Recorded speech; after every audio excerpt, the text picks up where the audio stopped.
Good afternoon, everyone. Myself, Dr. Vimal Sharma, on the behalf of IEP India Digital Team, just welcomes you all. Today, the webinar is organized by Central Delhi, and the topic of the webinar is treating low back pain, controlling the uncontrolled movements by Dr. Vimal Sharma. And today, the moderator of the webinar are Dr. Kanika Taneja and Dr. Amit Goyal, sir. And I just request everyone, please subscribe IIP India YouTube channel and other social platform for sharing the knowledge to get in touch with us for getting more knowledge.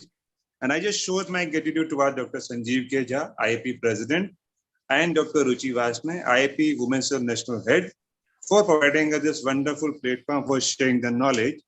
Now, I will not take more time. I just hand over to the moderator, Dr. Kanika Taneja. Please continue with your webinar. Thank you. Thank you so much, sir. Good afternoon to one and all.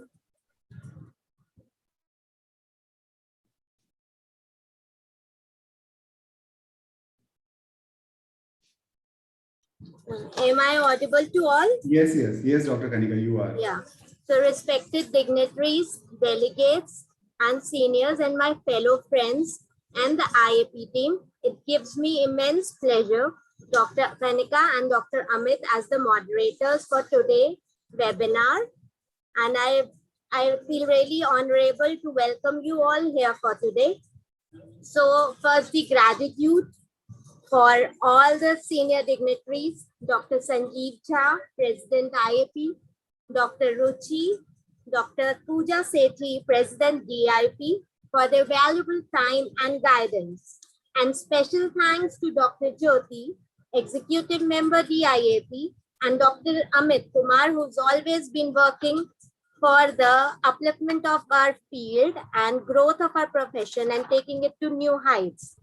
So to begin with, let me introduce our eminent speaker today, Dr. Vimal Sharma. He has numerous remarkable achievements in the field of physiotherapy and more specialization in the domain of sports physiotherapy.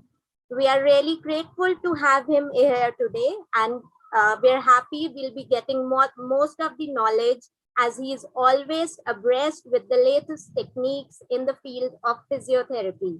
He's got lots of academic publications as well.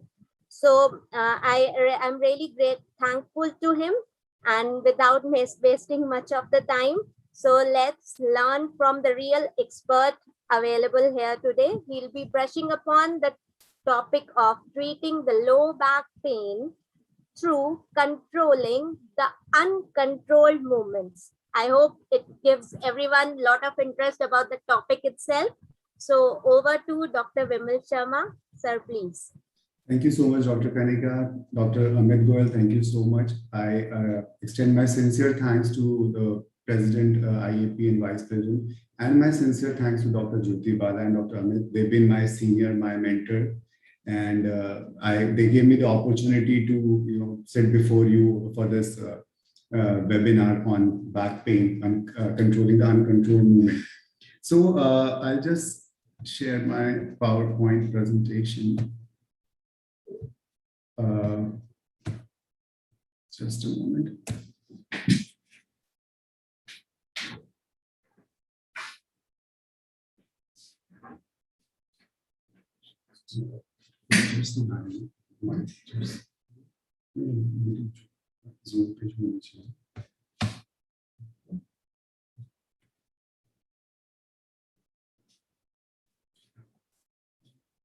Screen share.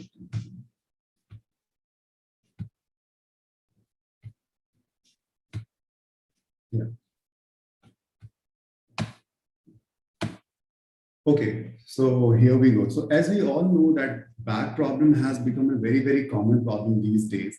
And earlier one used to say, out of 10, five people are suffering from back pain, or 6 people are suffering from back pain. But what I think is, if you take 10 subjects walking on the road, they would say we had back pain at some time of our. Am I audible, Dr. Amit?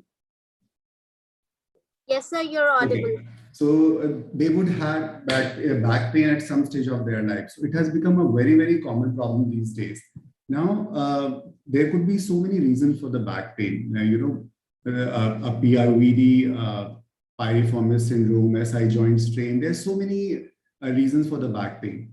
But what causes the back pain actually? We have to understand the basics behind the back pain.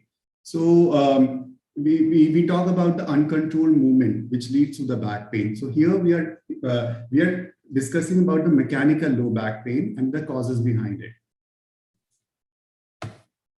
So what are uncontrolled movements and what causes the uncontrolled movement? So uncontrolled movement is caused by the abnormal stress or strain, which leads to the pain pathology. Now, what are those abnormal stress and strain? So see, I want to keep it very, very practical based, since we are doing it a webinar, but we would like to demonstrate more and more tests and some exercises. So the uncontrolled movement is because of the restriction. The restriction could be articular restriction, a soft tissue restriction, which leads to the compensation. The compensation leads to the uncontrolled movement, which leads to the pathology and the pain. Now I'll just, if you see, can you see me, Dr. Kanika? Yes, sir. You're Okay. visible. So all right. So if I bend down, right, I can. Yes, sir. That looks better. So if I bend down, and you can see there's a movement happening at my thoracic spine, my lumbar spine, and my hip.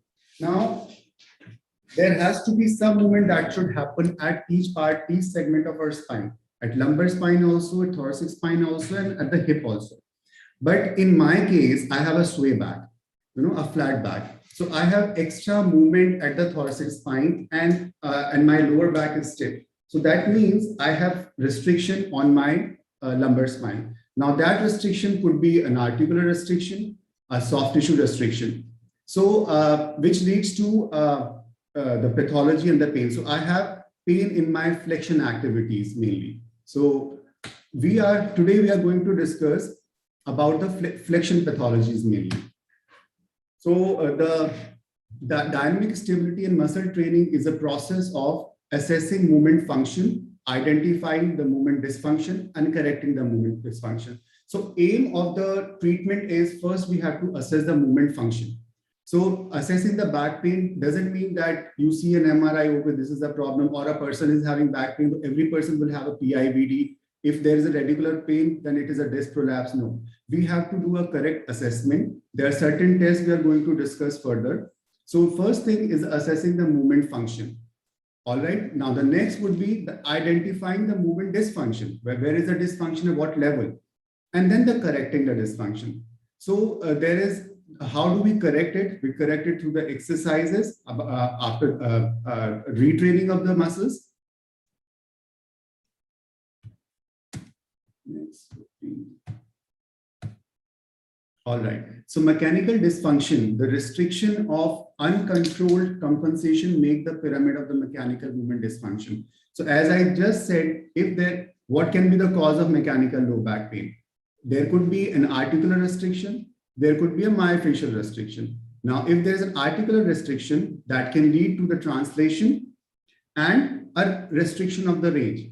Secondly, if there is a myofascial, that can also lead to the translation and the restriction of the range.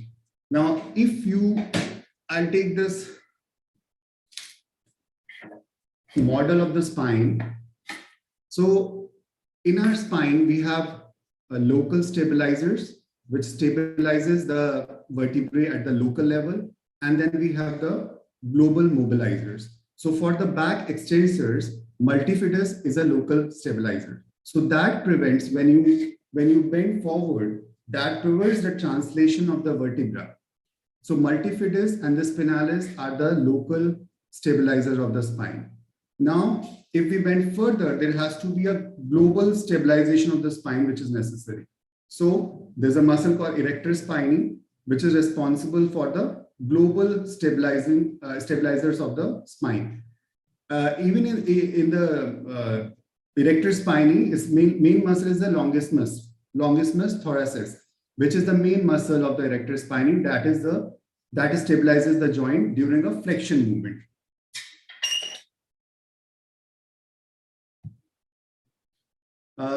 Now, as I said, we will take one synergy today, which is we are taking a lumbar flexion synergy, lumbar flexion stability dysfunction.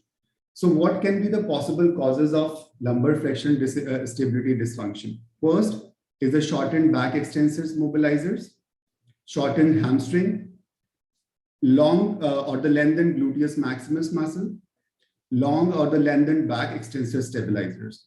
So as I just mentioned about the stabilizers and the mobilizers of the extensors.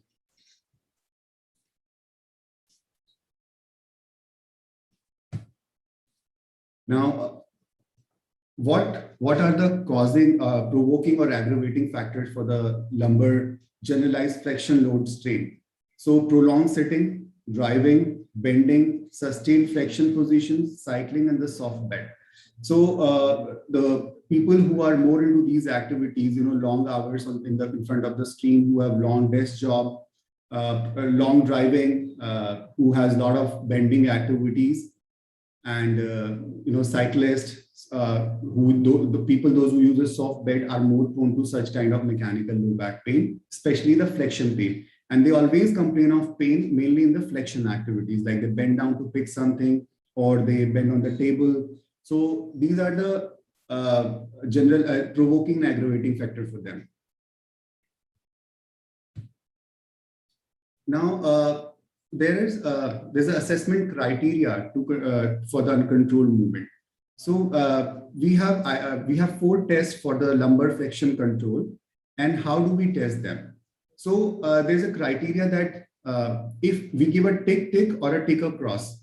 So if we ask the patient to perform this test, so if the patient is if he can easily perform the test without holding the breath, without with a proper recruitment of the muscle, we give him a tick and tick. If he is able to perform through the full range, but he's not able to do a proper recruitment, he is able to do a phasic recruitment, then we give him a tick and a cross. And somebody who cannot perform the test, we give him a cross and a cross.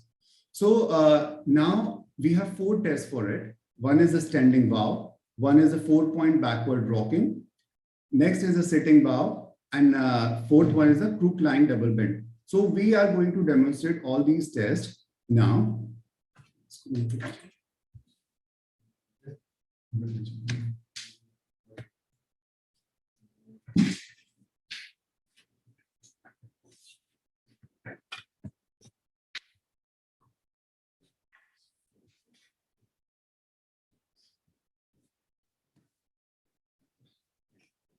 Stop.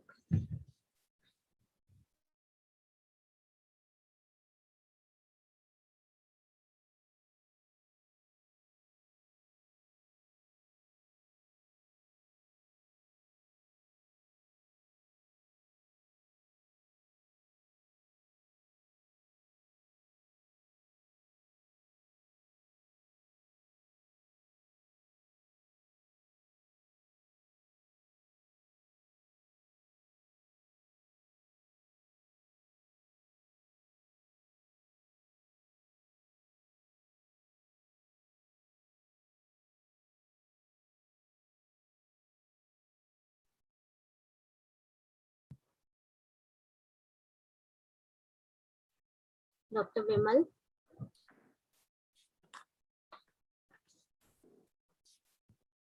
Okay, so the first test is standing bow. So bow is simply the bending forward. What we have to control here is the neutral pelvis. So we ask the patient to keep the pelvis neutral and just to bend on his hips. Okay, so what we have to see is the controlled movement of the pelvis and on the lumbar spine. So if a patient is performing this test, so we have a certain benchmark range. So here the benchmark range is about 50 degrees of lumbar flexion.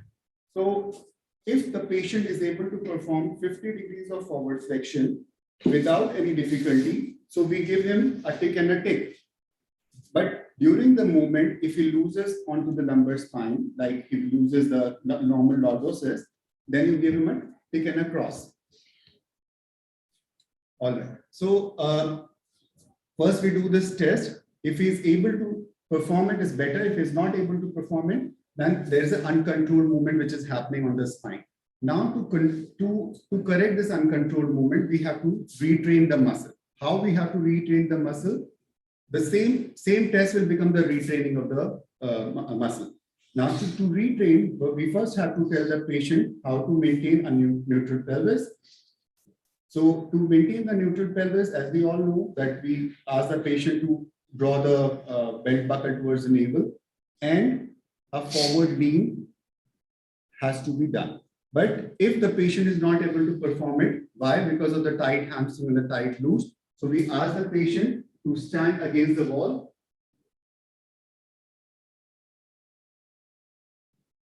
and then perform it.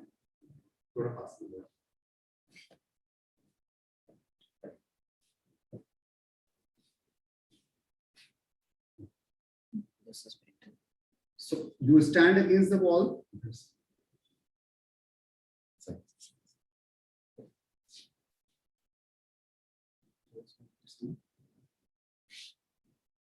This is fine. Yeah. So my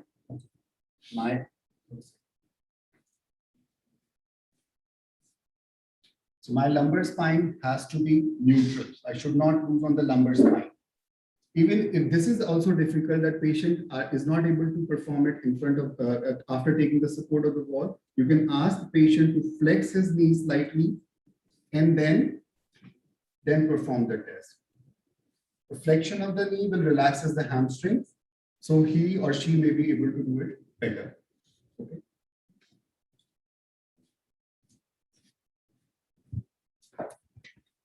So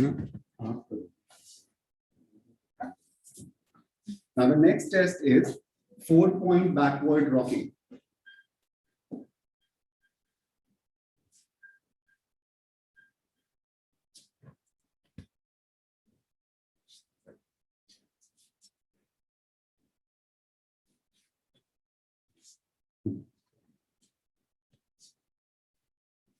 So here the benchmark is about 120 degrees of the hip flexion. You can see she is having lot of thoracolumbar flexion here. So I'll ask her to maintain this.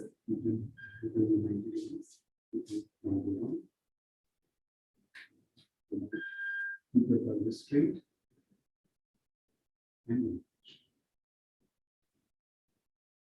So she's not able to perform this test. She's losing onto her thoracolumbar spine. There is a flexion happening at the thoracolumbar spine. Now here, again, will ask her to correct this. How? Just go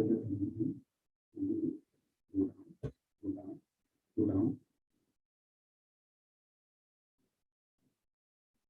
And the cue will be she has to maintain a thoracic spine in the extension. So pull your thoracic spine extension, chest down towards the floor.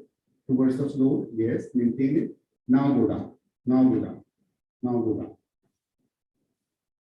So she is finding it little difficult.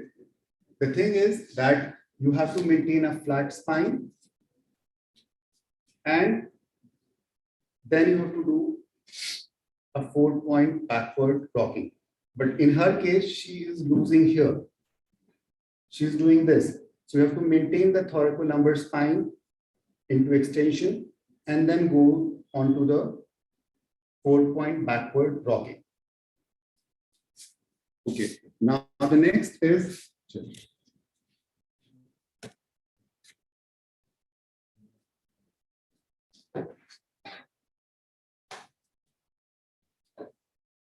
sitting bow. Again, same as the standing. And so you don't have to do this, right? You have to keep your spine straight and lean forward. Make sure you're not losing onto your lumbar spine. It should not go into the flexion. You have to maintain a neutral spine and go forward. Here, the benchmark is about 30 degrees. So 30 degree of the lumbar flexion. So again, if the patient is not able to move, you have to give rate it a tick across or a cross across. So again, to correct it, you have to give a cue that he has to keep his thoracic spine into extension and then have to perform this.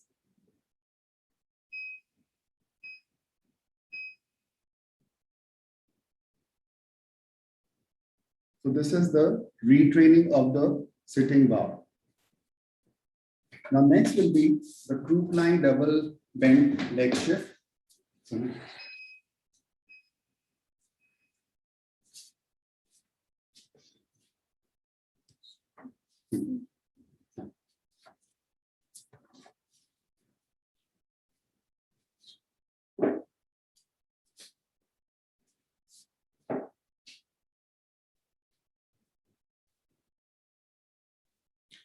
Now, this will be the position for our croup line double bent leg lift. So we ask the patient to drop it down. So she's finding it difficult. As I said, if the patient is holding the breath, but I don't know if you can appreciate, she's finding it very, very difficult. So I give her, she's able to perform the benchmark to 90 degrees, but she's not comfortable. So I'll give her a tick and a cross.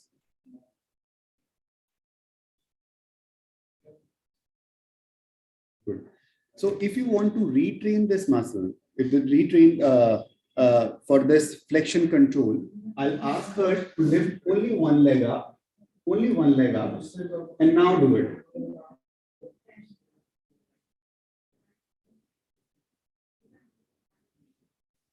Come up and down. So we start the retraining by one leg, and then we go into both the legs.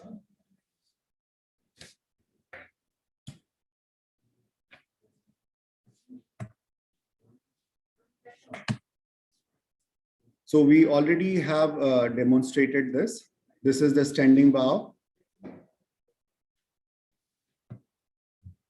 This is the double bent leg lift.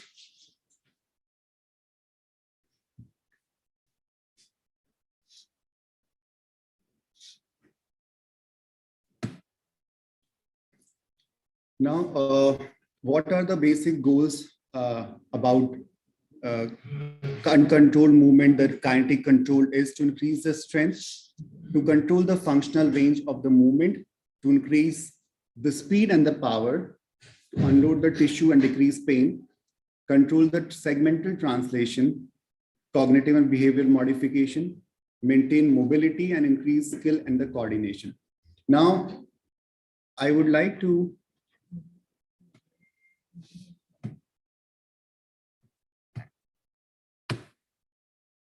demonstrate a few exercises to strengthen our abdominals and the multifidus muscle, which is, we call it a Shaman Shelley level, or level 1 to 5 oblique and the multifidus strengthening.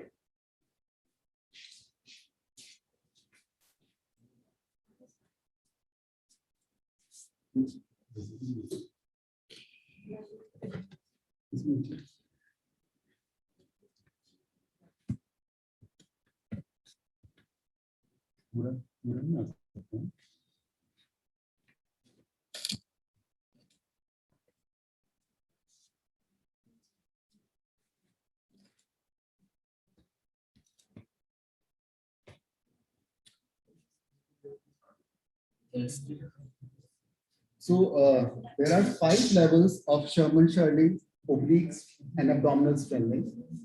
The first one is, so you keep a pressure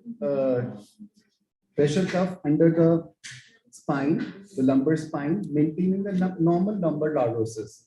Will not ask the patient to do a neutral spine, just normal lumbar lordosis. And we maintain about 40 degrees of the pressure, of the pressure. And the first exercise is just gently exhale and ask the patient to straighten up the knee and bring it back. You have the pressure should not drop beyond 35 degree mm of the FG. And then we exhale and extend the other leg. Inhale, bring it back. Exhale, straighten the right one. Exhale and bring it back. If the patient is able to maintain this at 35 mm of LG, then we progress to the next level, which is we bring right leg hip and knee at 90 degrees with the opposite hand. Will give a counter pressure on the right knee.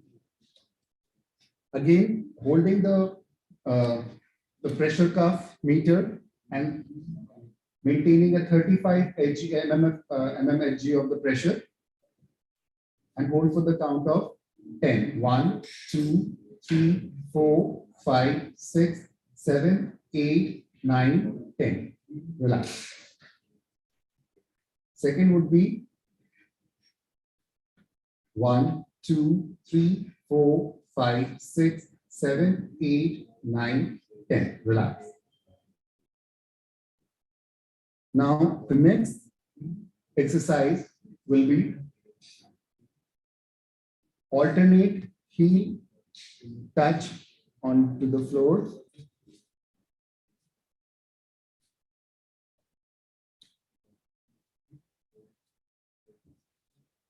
Again, pressure cuff under the lumbar spine, maintaining about 35 mmHg of pressure.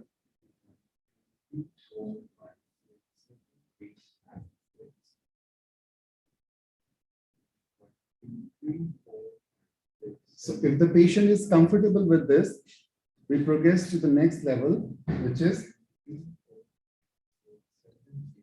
both the knees at 90, hip and knee at 90 degrees. Drop down the right heel, extend it, drag it, and bring it back to 90 degrees. Then the left.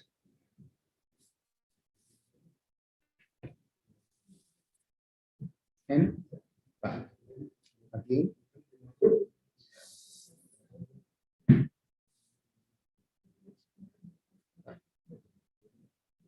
After this, the next progression is without touching the heel, down onto the floor. We'll try and straighten up the knee parallel to the floor, bring it back.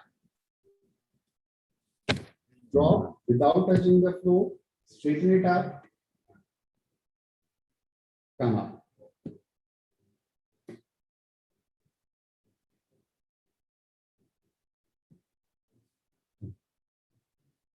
The next one would be dropping both the heels down onto the floor, straighten up the knees, bring it back without arching your back. Again, drop. Make sure you're maintaining a good pressure.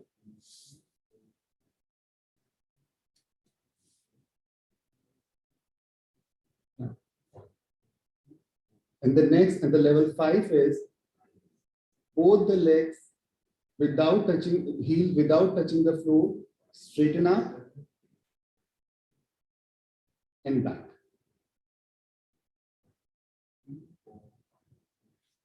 Straighten up, back. Straighten up.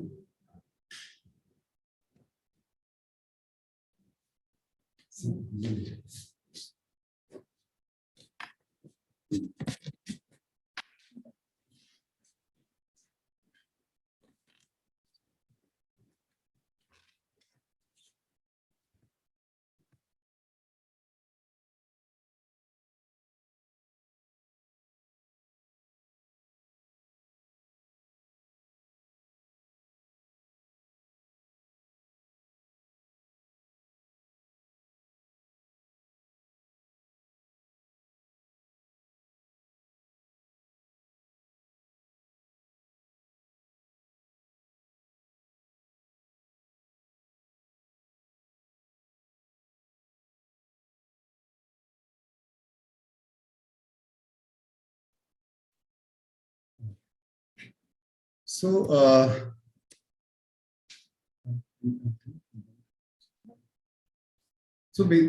know kinetic control is a difficult topic to understand in one go, but yes, it is very interesting. Interesting in the sense that the treatment protocol is very good.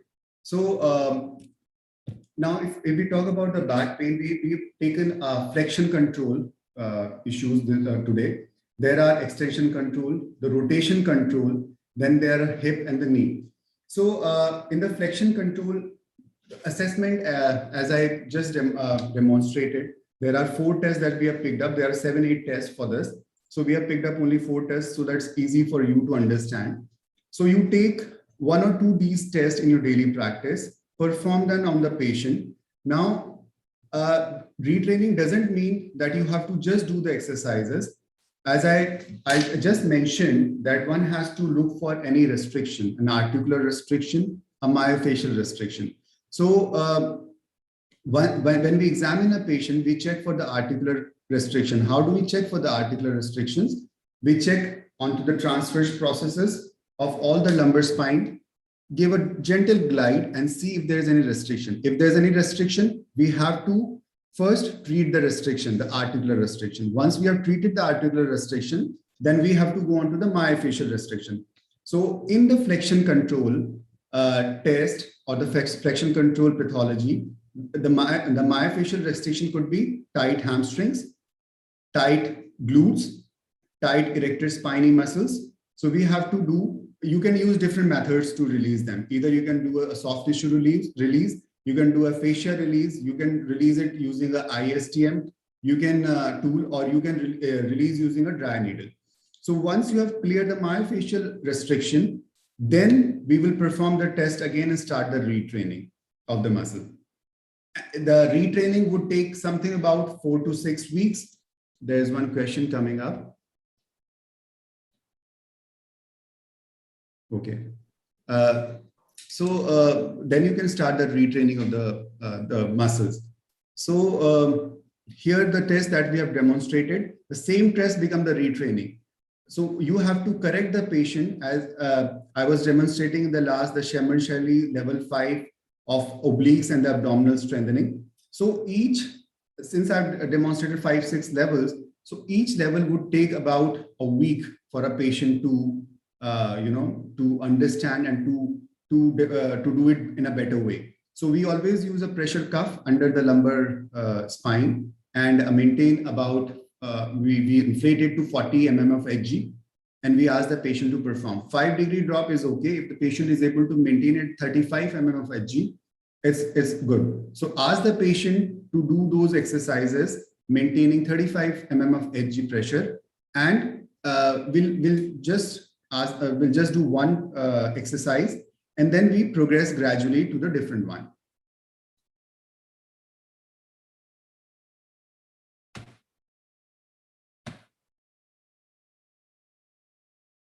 So if we have any question and answers, so we are good to go for that.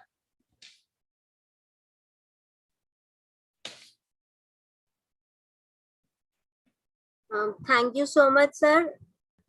Thank you, Dr. Kanika.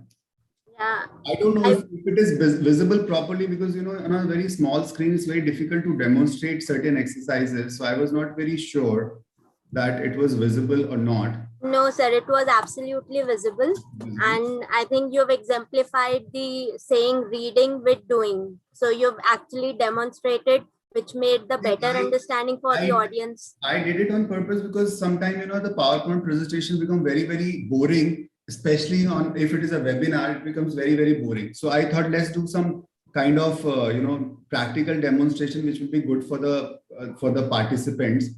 But yeah, it was a new topic. We have a lot of students who are joined in. So it's a very new topic and very not very common for them to understand it.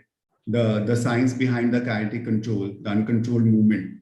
So, but yes, we tried, and so I was just waiting if we have any question and answers from the participants. We are ready to answer it.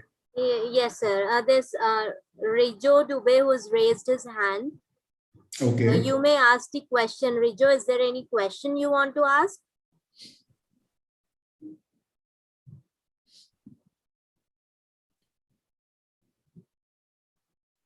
I think they're not responding. Sir, I would like to ask something. Sure. How do we decide to switch to the next progression of the exercises you've explained? Dr. Kanika, yeah, that's a very good question. As I said that we use it doing a pressure cuff. So in first go, patient is not able to do the exercises. So if a patient is coming to you with lot of pain and you put them on the exercise, it's very difficult to maintain a neutral spine and perform this simple exercise. My first exercise was just the straightening of the knee and bending it, with a Yes. normal breathing, as I discussed in my the test thing, that you have to first check the patient should feel easy. It should look easy to the patient. Patient should feel easy, should breathe normally. So if he's not able to perform the test properly, or he or she is not feeling well, it's not feeling easy to them, or they are holding their breath, so it means they're not doing it properly. So we start very simple, straightening of the leg, maintaining a normal breathing pattern, and it should feel easy to the patient. Sometimes a patient come to a OPD, you will find it difficult. They will not able to do a normal pelvic tilt also sometimes. If you ask them to squeeze their buttocks and do a pelvic, they are not able to do that. Yeah, yes, that's true. So of course, these exercises, the last one you see, we raise both the legs up and down. It's not easy for the patient to do in this. So it takes about 6 to 8 weeks to get to that level. Any strengthening will take about 6 to 8 weeks. So we ask the patient that you have to perform the exercises, or you have to come for the therapy for about 6 to 8 weeks. And in kinetic control, we definitely ask the patient for about 45 days of, retraining of the muscles. And we ask them that they also have to perform it. Now, since we were considering the lumbar spine, the low back ache, if we consider the cervical spine, wherein you don't need all those traditional exercises, the isometric one, they say it's an obsolete thing. They don't believe in the isometric because patient, they are not able to do it.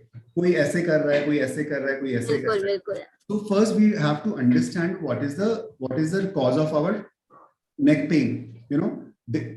Everybody is working on the computer. They have 10 to 12 hours of screen time. So it leads to the weak cervical flexors, which is rectus capitis anterior and posterior. So those are a small, very, very small muscles. So the retraining of those muscles just need a normal head nodding, just the normal head nodding, right? You don't need any equipment for that or a resistant exercises. So it's just identifying the correct pattern, the correct uncontrolled movement which is happening. So you have to first find out that where it is hinging, where the hinge happening. It is happening at the C4 level. It is happening at the C3 level. So first we have to find out the uncontrolled movement, right? Similarly, we were doing in the lumbar spine also. So my colleague was demonstrating the exercise in the 4-point rocking. She was not able to maintain a flat back. Yes. She was losing onto her thoracolumbar spine. So then you have to correct it. Now, how to correct it? You have to tell her, भाई आपको ना थोड़ा सा chest को आगे रखना है. Very simple cues you have to do. कि chest को थोड़ा, they won't understand कि extension क्या होता है. Chest को थोड़ा सा आगे रखना है. Then you have to maintain a flat back and then go. So we have set up a benchmark. जैसे मैंने बोला था, for the first one 120 degrees forward bow के लिए that 30 degrees. So उसी angle पे we have to retrain the muscles. Yeah, thank you so much, sir. Also, I was curious about what would be the dosimetry, as in frequency and repetitions. Yes, so definitely we do about according to kinetic control, you have to perform it about 4 to 5 times a day, because we are doing a retraining of single, as we have just chosen a single exercise. So one has to do it about 4 to 5 times a day. In fact, for the cervical spine, we to say कि भाई if you are driving, so whenever you see a traffic light, you just start doing this 10 times. Okay. So you can. So just be conscious and keep doing. Is it like that? Yeah. So as many times as you can, because these exercises does not involve any equipment, any therabands or any dumbbells or nothing. It's just a retraining. We are working on the retraining of the muscle. So conscious retraining will be the best. Sure. So there's one question from the attendees. Ms. Hema wants to ask, how do we measure the pressure and what kind of pressure cuff is used? That's the normal pressure cuff जो हम लोग use करते हैं. And she was like, if you could please demonstrate. Pressure biofeedback unit that we Okay. unfortunately we are not having at the moment, but it's a normal a pressure biofeedback unit जो आता है, which has a pressure cuff and a dial. So you put the pressure cuff, inflate it, and ask the patient to hold the dial in one hand. So we inflate it to 40 mm of the edge. And then if the patient, while performing the exercise, if the pressure goes down to like 35, it is exceptional. We can accept it.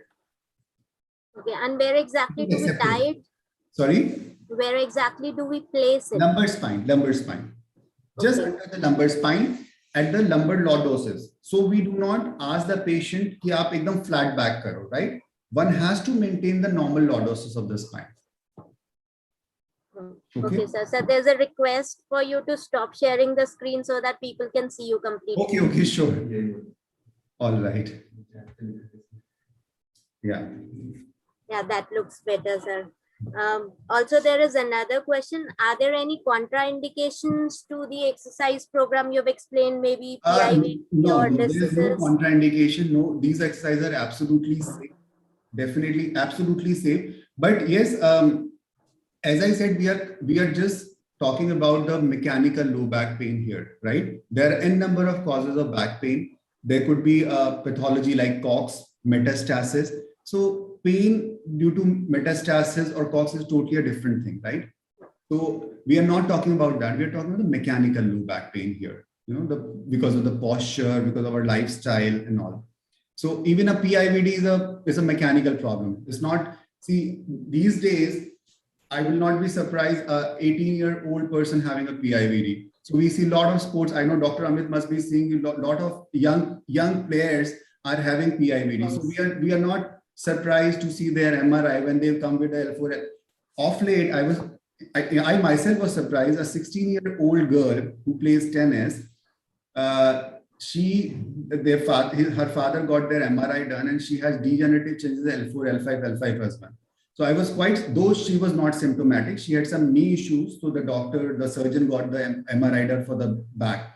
But I was surprised. It was such an incidental finding that she has changes at L4, L5 and L5 levels.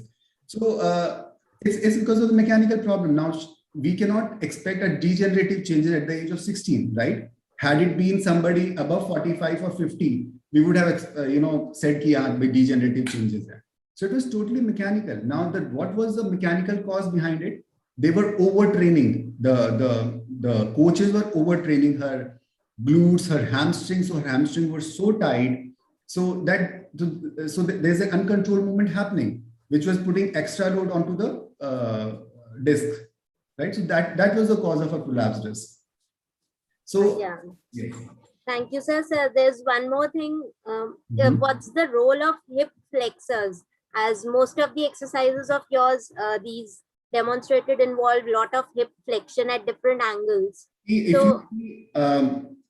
If we talk about, let's talk about the increased lordotic posture, right? And so when you have an increased lordotic posture, it's in the anterior tilt. When there's an anterior tilt, what will happen?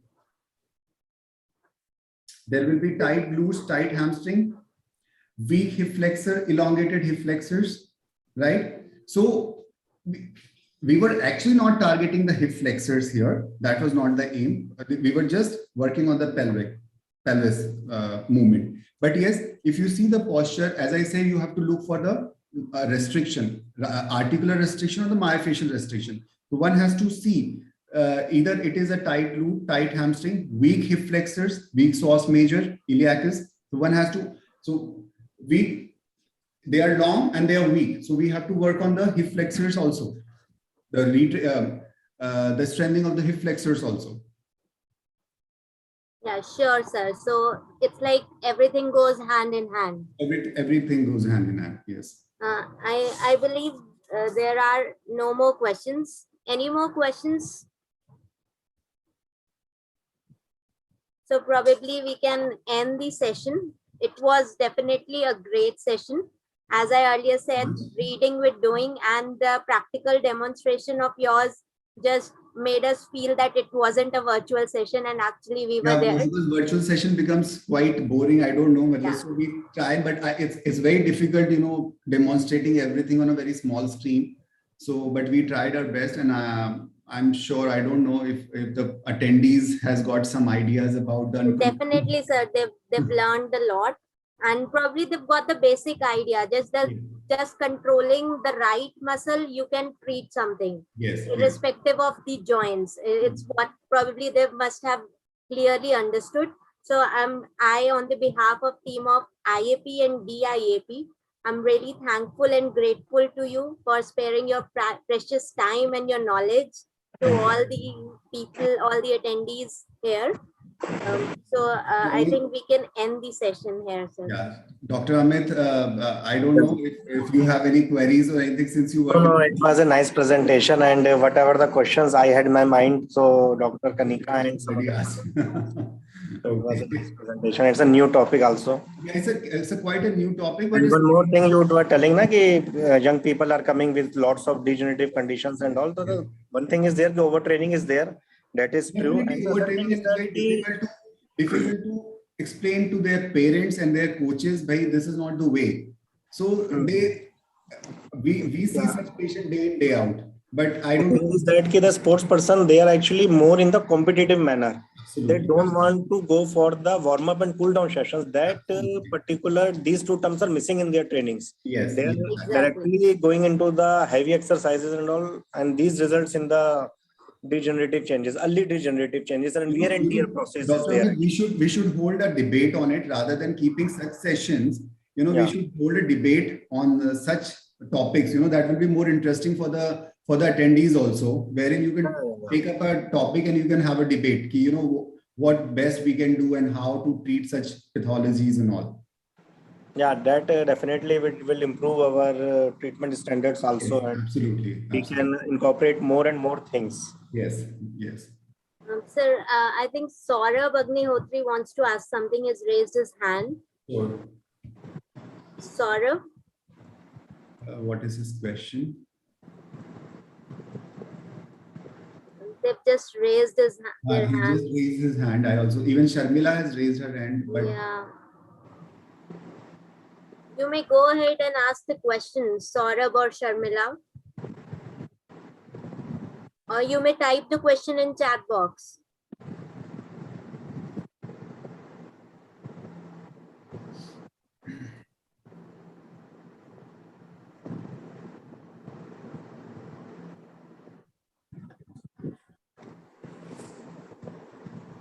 raise their hands, but So maybe it would have happened by if they have mistake. any queries, they can feel free to ask me or call me. I'm happy to answer them because So I you may have share your email ID in the chat box. That would be great for all the attendees. Definitely. I would be happy to answer their queries. So thank you so much, Thank you and so thank much. you everyone, all the attendees and all the panelists for a great session and great webinar here. And we've learned the new concept which we can inculcate and apply in our day-to-day basis on treating the patients and get the best results out of them. Thank you, everyone. Thank you so much. Thank you.